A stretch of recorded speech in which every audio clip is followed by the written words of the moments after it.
Why is no one talking about what Mike Elko is doing on the recruiting trail?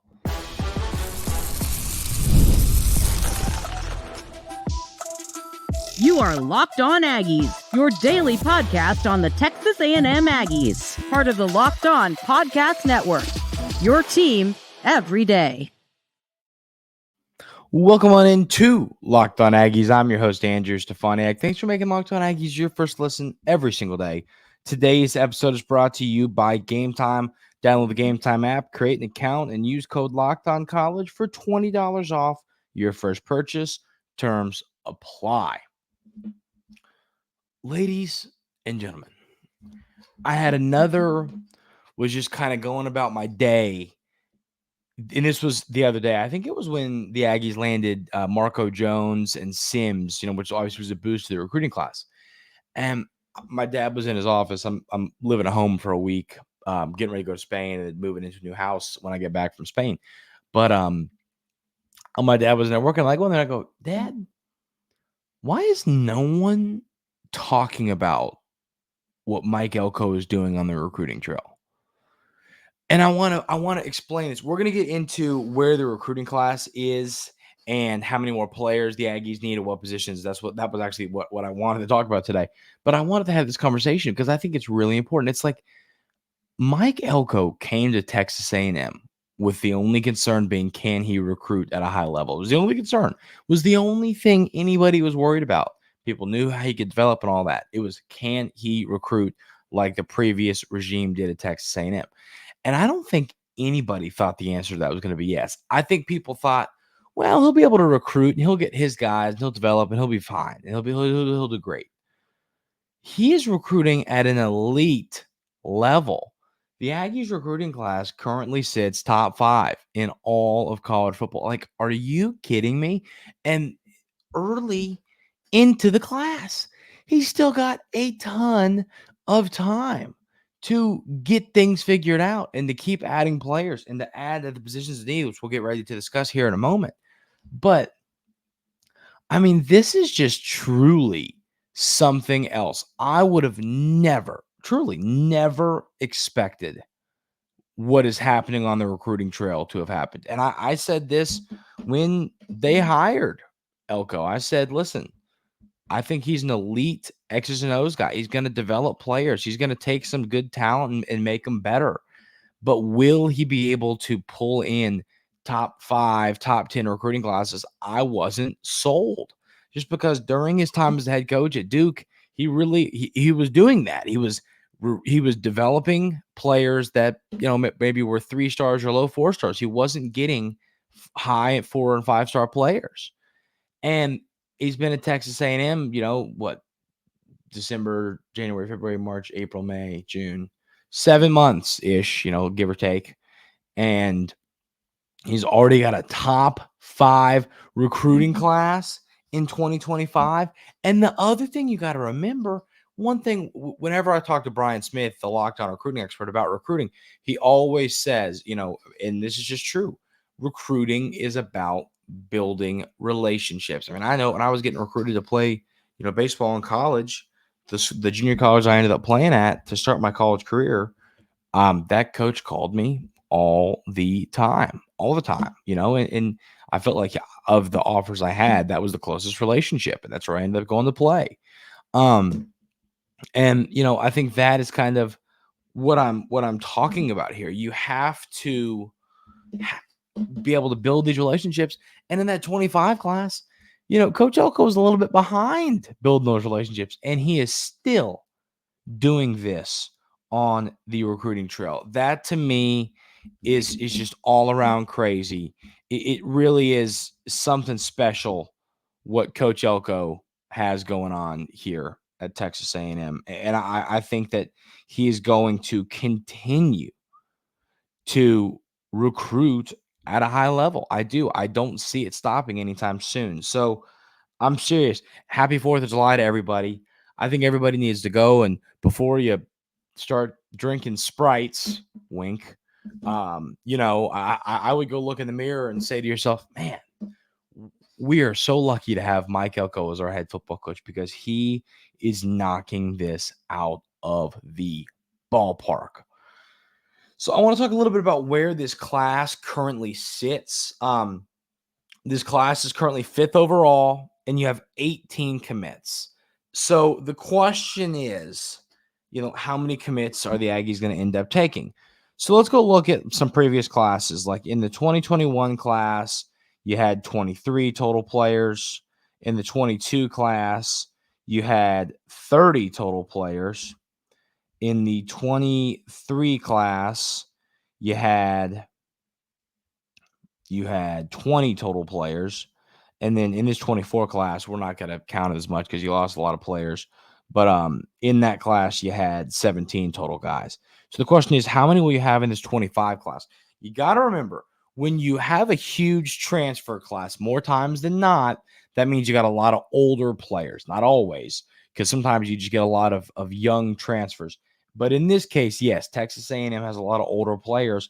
They're going to need to replace those guys with some younger talent via the high school recruiting. And that's why, while the Aggies are currently at 18 commits, I wouldn't be surprised to see them get to 25 around there. So let's see where we're at position by position. And I'm going to tell you, do you need more? Are you good at each position? So quarterback, you've got your 5-star. You've got us on Longstreet. You are good there. You don't need anybody else in this class at that position. Running back, you got one player in DeAndre Ryden, and a player really, an absolutely outstanding running back. The only reason I would potentially say you could take one more is because you didn't take a running back in the previous class. But I'd be completely fine just rolling with DeAndre Ryden. So that's one. You could take one more, but I'm not going to add that in the what you need to add list. Receiver, you got one current receiver. I think that you need 2 or 3 at that position, knowing that, Moose is going to be out of here. Ja'Day Walker and Noah Thomas are getting older. The NFL might come calling soon, could come calling after this year. And you've got some young guys. You got Tees, but all in all, you're going to need some players at that position. So I would say 2 on the short end, 3 on the a lot end at that position. Tight end, 1, you already have your guy in Coyote. I would say you're fine there. You got a lot of tight ends in each class on this roster. I think that you're okay there. At offensive line, you've got 5 committed. If you took 1 more or you took 2 more, I'll tell you one thing. I will never be upset about taking offensive linemen. Never, ever. I'm never going to say that. We have too many. That you're never going to hear, we have too many offensive linemen in this class, come out of my mouth. If you wanted to take 1 or 2 more, I'd be okay with it. I don't know how many more they'll take. I'd say account for 1 more maybe there. A linebacker, you've got 2. I think knowing what you brought in the previous class, what you got on roster, I think 2 linebackers is plenty, in all honesty. I think that's a good number of linebackers for this roster. At corner, you've got 4. That's plenty. Very, very much plenty there. And then at safety, you've got 0, and I would say you add 1 to 2 there. So if you do all that, if you add 1 more offensive lineman, 2 safeties, you add 2 to 3. Oh, I skipped by a defensive line. You have 3 defensive linemen currently, and I think you end up with 2 to 3 more. So let's go the short end there. Let's go 2 safeties, 2 defensive linemen, 1 offensive lineman, 2 receivers. I think you add potentially 7 more players, get around 25. I would say that you have somewhere in the 23 to 27 player amount range in this class for the Aggies. I think that's the perfect amount of players to add. I think that would really nail home exactly what you're looking for. So I think that is a solid amount of players to add to this roster via the high school recruiting ranks. But yeah, this class, if you get to 23 players, 23, 25, I think you've got a legit chance at this being a top 5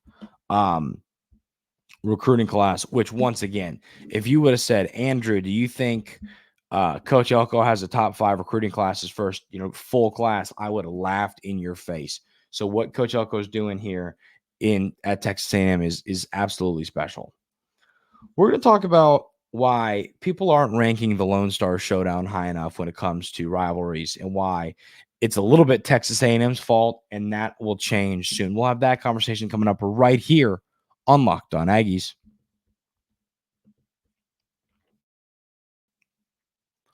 But first, I got to tell you about our friends over at Game Time. Listen, it's very simple. If you are buying a ticket to absolutely any event, the only place you should ever be doing that is on Game Time. Game Time is the best place to go get all of your tickets, whether it's a ball game, whether it's comedy, theater, whether it's a concert, whatever the event might be. The only place to get your ticket is Game Time. I love how you can see where your seat is from the app, so you know what you're buying when you do it on the app. I love that feature. I use it every time. It's always accurate. It looks all around great, and it just makes buying tickets easier. And then the last minute prices. I love just being like, hey, you guys want to go to a ball game today? Let's go to the MLB game today, right? And hop on Game Time, get cheap tickets, and head up to the ball game. I love using the Game Time app. Take the guesswork out of buying MLB tickets with Game Time. Download the Game Time app, create an account, and use code LOCKEDONCollege for $20 off your first purchase. Terms apply. Again, create an account and redeem code LOCKEDONCOLLEGE for $20 off. Download Game Time today. Last minute tickets, lowest prices, guaranteed.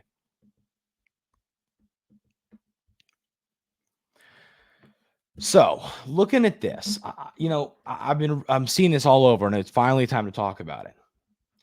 A publication, I didn't write down where this came from, but ranked the SEC rivalries and had the Lone Star Showdown as the 6th best rivalry in college football. In the SEC. To me, that is absurd. Now, I think recency bias plays a massive role in this. And I think it's a little bit Texas A&M's fault. We're going to get into all that. Y'all got to remember, like, even for me, I'm 23, going on 24. When this rivalry ended, I was 12, 13, whatever years old. This has been gone for a long time. I think that my generation doesn't fully get it. And that's going to come. That's going to change now that the Longhorns are in the SEC and this rivalry's back. But here's the deal. I think the issue here, it's not the hatred between the two. And when I say hatred, it's, you know what I mean? It's rivalry hatred. It's respect among opponents. But, you hate the Longhorns. The Aggies hate the Longhorns hate the Aggies. It's just the reality here. It's a rivalry and I love to say this, rivalries are what make college football, what make the game that I love, that y'all love so very much, the special, amazing thing that it is. And, I look at this and I say, so yes, that's there. The hatred among schools is all there. But the close rivalry isn't. Look, Texas leads this thing 76 to 37-5 all time. Okay. The Aggies got to compete better. And I think now that Texas A&M's in the SEC, I think they've got the right coach. I think they're recruiting the players. I think that these 10 years away from Texas gave the Aggies a chance to kind of catch up and get in the position where hopefully over the next 20 years, 30 years, this is either even or the Aggies have a lead in it. Because I think both programs are in really good spots right now, both moving in the right direction. I think they both have really good coaches that are the future there at the program. So I think that the Lone Star Showdown is a much better rivalry than it is being given credit for, than it is listed at here on this list. I promise you it's better than the 6th best rivalry in the SEC. But I do understand how it loses its, momentum because it hasn't been played in so long and Texas leads it by so much. But I just think that, this year it's going to be, I think that Texas versus Texas A&M in Kyle Field this year is going to be one of the most anticipated games all year long. It's going to be a amazing football game to end the regular season. I mean, I can see the fireworks. Well, that's funny. Fireworks on 4th of July. I didn't even plan that, but I can see the fireworks already from this game. I mean, how special it's going to be. And there's no love lost between these programs. So I think that this rivalry is much better than it's being ranked at. I think that Texas A&M is going to be able to prove that. I think that this season will prove that, but then Texas A&M competing year after year after year will also prove that. So that's my thought on that. And then one more conversation here before we move into segment 3. I want to talk about Bryce Anderson. I think that I was thinking about this too. This was like a shower thought, but I was thinking him, we've discussed that Elko plans to move him back to safety, which, and what did Coach Elko say? He said, hey, I recruited him to play safety. He's going to play safety. Of course, he played a lot of nickel last year. And I just think that, Bryce Anderson is going to be comfortable back there. I think that last year, Bryce Anderson's season wasn't great. It wasn't bad. It was, we were hoping it was going to be elite. But he had a fine season. It wasn't great. It wasn't awful. I think that this year, Bryce Anderson's going to have an opportunity to really, really have an outstanding year. And hopefully, I think he could work his way into to day 2 of the NFL draft if he has a good year. But I mean, being back at your natural position, it's just going to feel right for Bryce Anderson. He's going to feel good. He's going to feel very happy back where he deserves to be. And I'm kind of anxious to see how good of a year he has because I think he could, in all honesty, be Texas A&M's best player in the secondary if he has this season that many anticipate him having. So I think that having Bryce Anderson back at his natural safety position is going to be absolutely massive for the Aggies.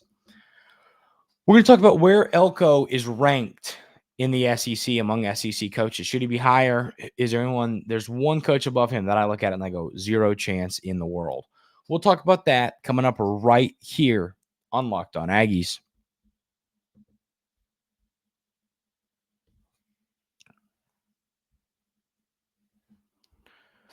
So Mike Elko was ranked as the 9th best coach in the SEC by CBS Sports. And listen, to me, this doesn't come as any kind of surprise. I think it's a fair ranking. I think knowing that, it's his first year in the SEC, he's still got a lot to prove. I do understand where CBS Sports is coming from. I think it's a fair ranking. The one thing that I will never sit here and pretend to understand is how you have Mark Stoops ranked ahead of him. Okay, now, once again, you got to give Mark Stoops credit for what he's done at Kentucky. He's taken that program from the laughingstock of the SEC to a team that constantly wins 7-8 games. Obviously, that they during their success they were picking on Florida kind of being down, and playing Vandy and Missouri before they were good every year. It helps, but that's the most low pressure job in the world, they just want to make a bowl game every year. So I don't know. I don't believe that Mark Stoops is a better coach than Mike Elko. And I think that you're going to see him leapfrog Stoops at the end of this year after what the Aggies put together. So let's read the blurb on Coach Elko. It says, following Texas A&M's whirlwind coaching search, Elko has quietly set about rebuilding the roster and getting his team ready for a more rigorous SEC schedule. There's reason to believe that the Aggies could outperform expectations in year 1. Elko only has 2 years of head coaching experience under his belt, but took Duke to a 9-4 record, its highest win total since 2013. During his debut, he followed that up with a 7-5 performance in 2023, despite the fact that 3 separate quarterbacks dealt with injuries at various points, which once again, that's good practice for Coach Elko to be at Texas A&M because that happens every single year. the man can coach, and he has every chance to make some waves.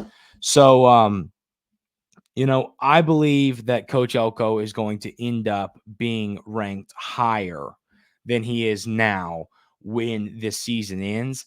I mean, think about moving back to the first conversation we just had.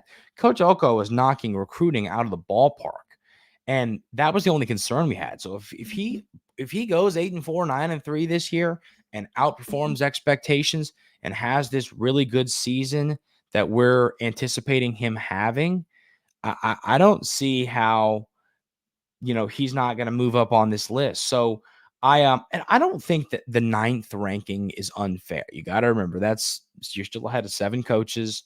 I think that you got to come in, you got to prove it. And then make the great point of last year, he was only his second year as a head coach. He's only been a head coach for 2 seasons. And so I understand where people are coming from when it comes to the concern or not having him ranked as high as some other coaches. But I think that he is going to be able to prove it this year. And I don't think Coach Elko is going to have any. I could see him being ranked 7, 6, 7 next year ish, heading in to the season after what he does this year. Because I really do believe that Mike Elko is going to turn into one of the better coaches in the SEC. I think he's a great leader. I think he's a great builder of culture. He's proven to be a great recruiter. We know who he is as a developer. We know who he is when it comes to X's and O's and on-field decisions. I think that Mike Elko is going to end up being a slam dunk for Texas A&M. And I think with a favorable schedule this year and doing a great job in the transfer portal, I think that he will be able to prove that this season for the Aggies, and it's going to lead to a really special season, and then which will once again lead to him being ranked as a higher head coach ahead of the 2025 college football season. That's going to do it for today's episode of Locked On Aggies. Thank y'all so much for being here every single day. I really, really do appreciate it. I hope everybody has an outstanding 4th of July. Go have fun. Go celebrate the United States of America. I'm getting ready to do the same myself. I hope everybody seriously has a great day. Be safe. Watch out for the fireworks. Let's keep all of our fingers. And then I want to one more time. I pre-recorded yesterday or Friday's show, so that'll be ready for y'all tomorrow. But where I give y'all my plans for being out of town. But I want to do it one more time because I'm going to Spain. I leave on Monday the 8th. I'll have an episode for you Monday the 8th, Wednesday the 10th, Thursday the 11th, and then I'll have an episode for you Monday the 15th, Thursday the 18th, and Friday the 19th while I'm out of town. So be ready for all that. I remind y'all again of that tomorrow, and then I'll put some updates on Twitter, on my Twitter and on the show's Twitter. So be ready for all that there. And then when I get back, whatever recruiting news happens, we will break all of it down. And then honestly, the season's right around the corner. Thanks for being here. Really appreciate y'all. Everybody enjoy your 4th of July, and we will see you tomorrow right here on Locked On Aggies.